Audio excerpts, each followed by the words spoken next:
Hello everyone, welcome back to my channel ASL pharma coaching. तो friends, आज की इस वीडियो में डिस्कस करने वाले हैं ट्यूबरक्लोसिस डिसीज के बारे में। तो फ्रेंड्स, आपको बता दें, हमने पैथोफिजियोलॉजी जिसका कोड है BP204T इसको स्टार्ट किया था यूनिट 5 को।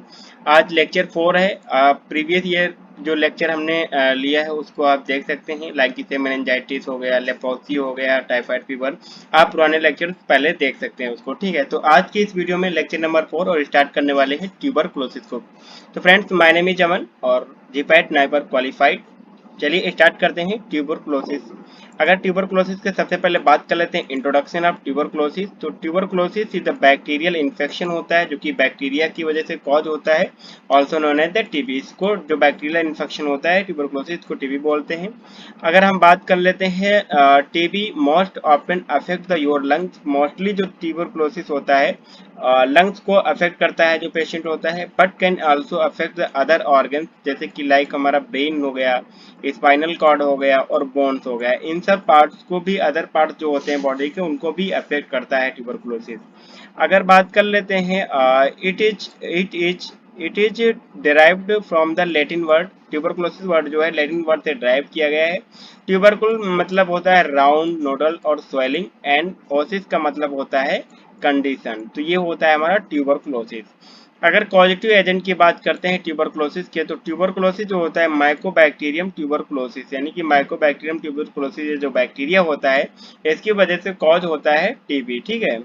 इंक्यूबेशन पीरियड की अगर बात करते हैं 3 to 6 वीक भी हो सकता है, मंथ भी हो सकता है और 3 to 6 ईयर भी हो सकता है। तो इस तरह से इंट्रोडक्शन हो गया ऑफ ट्यूबरकुलोसिस का। नेक्स्ट बात कर लेते हैं टाइप्स ऑफ ट्यूबरकुलोसिस। अगर ट्यूबरकुलोसिस के टाइप्स की बात करते हैं तो मेनली जो होता है दो टाइप्स का होता है, लेटेंट टीबी और active disease, active TB disease. ठीक है। लेटेंट का मतलब ये होता है you have the germ your body, जो माइकोबैक्टीरियम ट्यूबरकुलोसिस है बॉडी में जाने के बाद, बट बॉडी में इंटर तो कर जाएगा बट योर इम्यून सिस्टम जो है स्टॉप कर देगा इसका स्प्रेडिंग, इसको फैलने नहीं देगा इम्यून सिस्टम जो होता है बॉडी में। ठीक है। दे बिकम इनएक्टिव, ये इनएक्टिव ही रहेगा हमारी बॉडी में जाने के बाद। ठीक है। That means don't have any symptom. अगर ये इनएक्टिव रहेगा तो कोई भी सिम्टम्स डेवलप नहीं होंगे ट्यूबरकुलोसिस के, और योर नॉट कंटेजिनियस, मतलब कि ये हानिकारक भी नहीं होगा आपके लिए। ठीक है, क्योंकि सिम्टम्स डेवलप नहीं होंगे और हानिकारक भी नहीं होगा जो लेटेंट टीबी होता है। ठीक है। But infection still alive your body, अगर वो लंबे समय तक रहता है हमारी बॉडी में बैक्टीरिया जो है इनएक्टिव फॉर्म में, तो अगर उसको ट्रीट नहीं किया गया तो वो एक्टिव फॉर्म में भी आ सकता है। ठीक है। टू प्रिवेंट दिस, डॉक्टर उसको डॉक्टर प्रिवेंट कर सकते हैं, लाइक जैसे कि प्रेस्क्राइब एंटीबायोटिक को प्रेस्क्राइब करके, but without treatment 5 to 10% of the cases of the developed into the active TB. देखो इस लाइन का, पूरे के पूरी लाइन का मतलब ये है कि जो लेटेंट टीबी होता है इसमें कोई भी सिम्टम्स डेवलप नहीं होते हैं और आपके लिए हानिकारक भी नहीं होता है, लेकिन अगर ये लंबे समय तक हमारी बॉडी में रहता है तो ये एक्टिव भी हो सकता है। बट इसको डॉक्टर्स जो होते हैं एंटीबायोटिक्स यूज करके ट्रीट कर सकते हैं, लेकिन अगर नहीं ट्रीट किया गया विदाउट ट्रीटमेंट तो इसमें चांसेस रहते हैं कि 5 to 10% जो लेटेंट टीबी है वो डेवलप हो जाए इनटू एक्टिव टीबी में। ठीक है। अब बात कर लेते हैं एक्टिव टीबी। अगर एक्टिव टीबी की बात करते हैं, this means of the germ multiply, जो माइकोबैक्टीरियम ट्यूबरकुलाई बैक्टीरिया है ये जाके हमारी बॉडी में मल्टीप्लाई कर जाएगा और इम्यून सिस्टम जो होता है इसके मल्टीप्लिकेशन को नहीं रोक पाएगा, can make the you sick, आपको डिसीज कॉज हो जाएगी। ठीक है। You can spread the disease other, अब आप, अगर आपको डिसीज कॉज हो गए तो आपकी वजह से दूसरे में भी डिसीज जो है स्प्रेड हो सकती है। तो ये होता है लेटेंट टीबी और एक्टिव डिसीज टीबी। ठीक है। नेक्स्ट यहाँ पर आप इस डायग्राम के थ्रू समझ सकते हैं लेटेंट टीबी और एक्टिव टीबी की। ठीक है। अगर लेटेंट टीबी की बात करते हैं तो latent TB, people with the latent TB so no symptom, कोई भी सिम्टम शो नहीं होते हैं और can not spread the disease, यहाँ पर डिसीज भी स्प्रेड नहीं होती है। आप ये लंग्स में देख पा रहे हैं यहाँ पर जो माइकोबैक्टीरियम ट्यूबरकुलोसिस बैक्टीरिया जो है ये इंटर किया है लंग्स के, ये यहाँ से ये इंटर करके आया है और एक चुपचाप पड़ा हुआ है एक कोने में। ठीक है। यहाँ पर कोई भी सिम्टम्स नहीं डेवलप कर रहा है और ना ही ये स्प्रेड हो रहा है। ठीक है। बट जो एक्टिव ट्यूबरकुलोसिस है, यहाँ पर peoples with the active TB so the symptoms show हो रहे हैं और can spread the disease spread भी हो रही है। यहाँ से आप देख पा रहे हैं कि ये जो बैक्टीरिया आया, इंटर किया हमारे लंग्स में इंटर करने के बाद ये यहाँ पर स्प्रेड हुआ, ठीक है, मल्टीप्लिकेशन हो गया इसका। और ये आप जब स्नीज, सपोज आप जैसे कि कफिंग, इसके थ्रू क्या हो गया, ये बाहर भी आ रहा है, बैक्टीरिया बाहर भी जा रहा है और ये दूसरा इंसान भी आपको ये इनहेल करेगा और वो भी इन्फेक्टेड हो जाएगा, ठीक है। तो इस तरह से होता है लेटेंट टीबी और एक्टिव टीबी में डिफरेंस, ठीक है। नेक्स्ट बात कर लेते हैं एटियोलॉजी, यानी कि कैसे कॉज होता है ट्यूबरकुलोसिस हमारी बॉडी में। तो बात कर लेते हैं TB the spread from the person to other person the air के थ्रू क्या होता है, जो माइकोबैक्टीरियम ट्यूबरकुलोसिस के ड्रॉपलेट होते हैं वन पर्सन से अनदर पर्सन में ट्रांसमिशन होते हैं और कॉज होता है टीबी, यानी कि जो इन्फेक्टेड पर्सन है उससे और नॉर्मल पर्सन में ट्रांसफर होते हैं। अंडर द न्यूट्रिशन कंडीशन जो यूज कर रहे हैं सेम यूज कर रहे हैं, अगर बैक्टीरियल इन्फेक्शन से तो होता ही है, जैसे कि माइकोबैक्टीरियम ट्यूबरकुलोसिस से होता है। अगर स्मोकिंग की वजह से हमने बात किया, स्मोकिंग जो लोग करते हैं उनमें टीबी के चांसेस ज्यादा रहते हैं, ठीक है। Close contact with the person suffering from the disease, अगर कोई भी पर्सन है वो टीबी ट्यूबरकुलोसिस डिसीज से सफर कर रहा है ऑलरेडी, उसके क्लोज कॉन्टैक्ट में अगर आप रहते हैं तो आपको जो है टीबी होने के चांसेस रहते हैं। अब देखते हैं कैसे आपको चांसेस रहते हैं क्लोज कॉन्टैक्ट में आने से, ठीक है। इस डायग्राम के थ्रू आप देख पा रहे हैं कि ये जो इन्फेक्टेड पर्सन है और ये इन्फेक्टेड पर्सन है और ये जो नॉर्मल पर्सन है जो कि इन्फेक्शन को रिसीव करने का काम कर रहा है। यहाँ पर जो इन्फेक्टेड पर्सन है इसने स्नीजिंग किया, कफिंग, स्पीकिंग, लाफिंग और शॉर्टिंग, ये सारे काम जब ये कर रहा है तो इसका मुंह चल रहा है, ठीक है। तो ये इसके जो बैक्टीरिया यहाँ पर स्प्रेड हुए थे ये बाहर आए ड्रॉपलेट के फॉर्म में बाहर आ गए एयर में, ठीक है।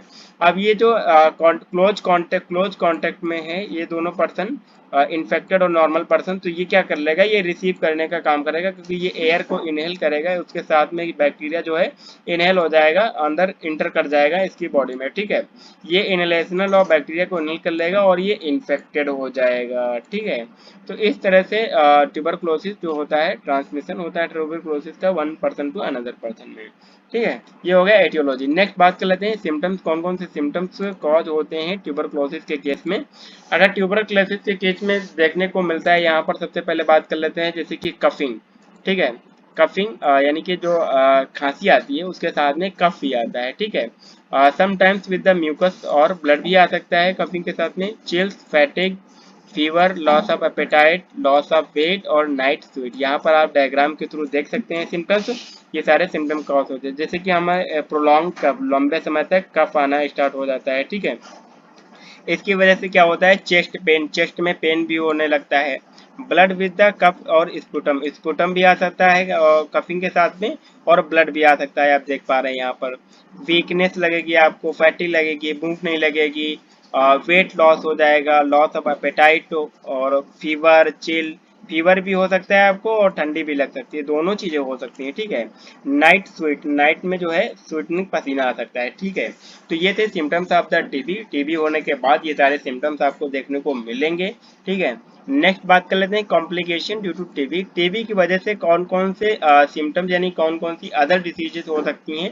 लाइक जैसे following are the complication of the TB, following complication है टीबी के।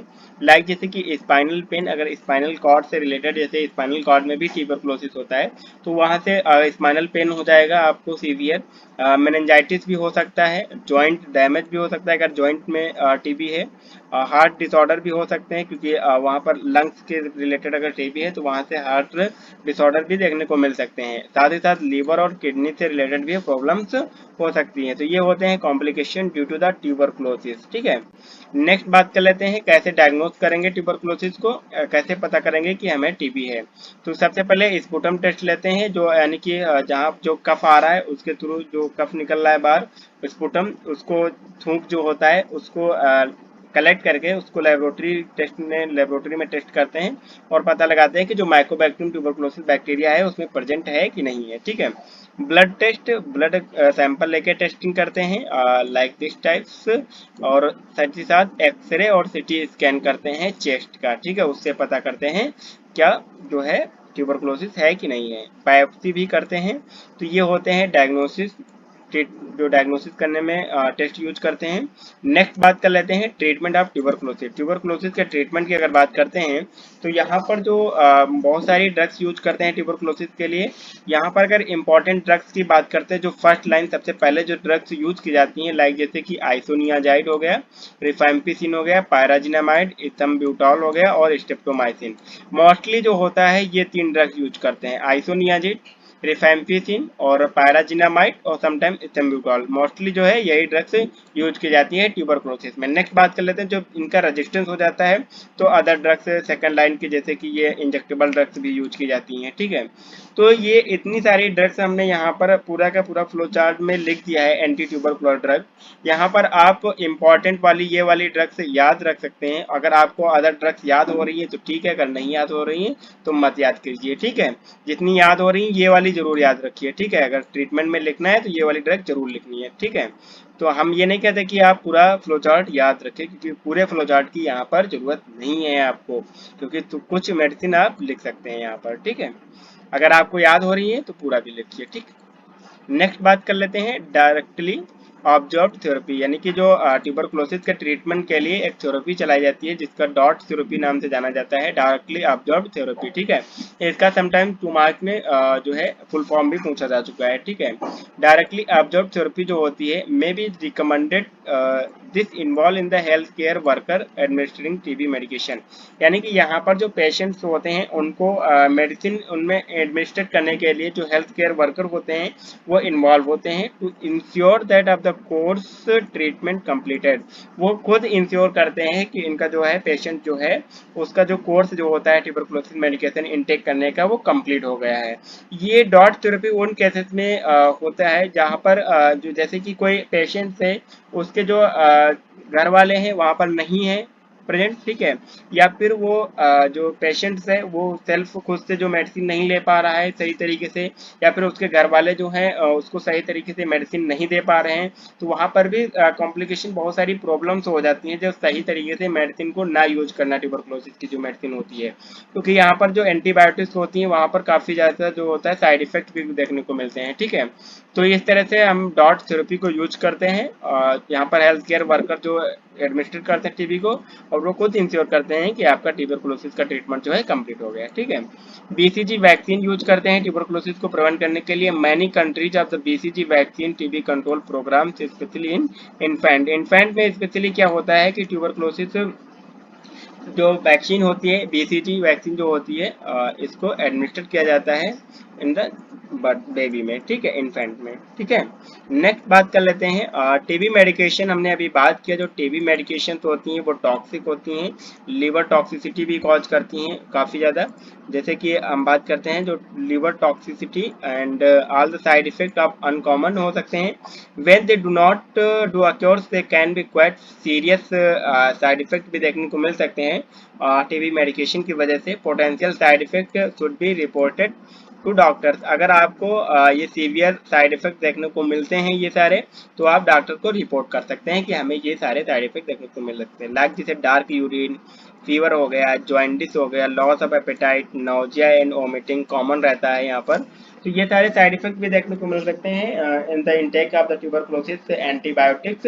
तो आपको रिपोर्ट करना है सिंपल सा डॉक्टर को। डॉक्टर जो होता है कि जो मेडिसिन की डोज होता है उसको मैनेज करेंगे, ठीक है।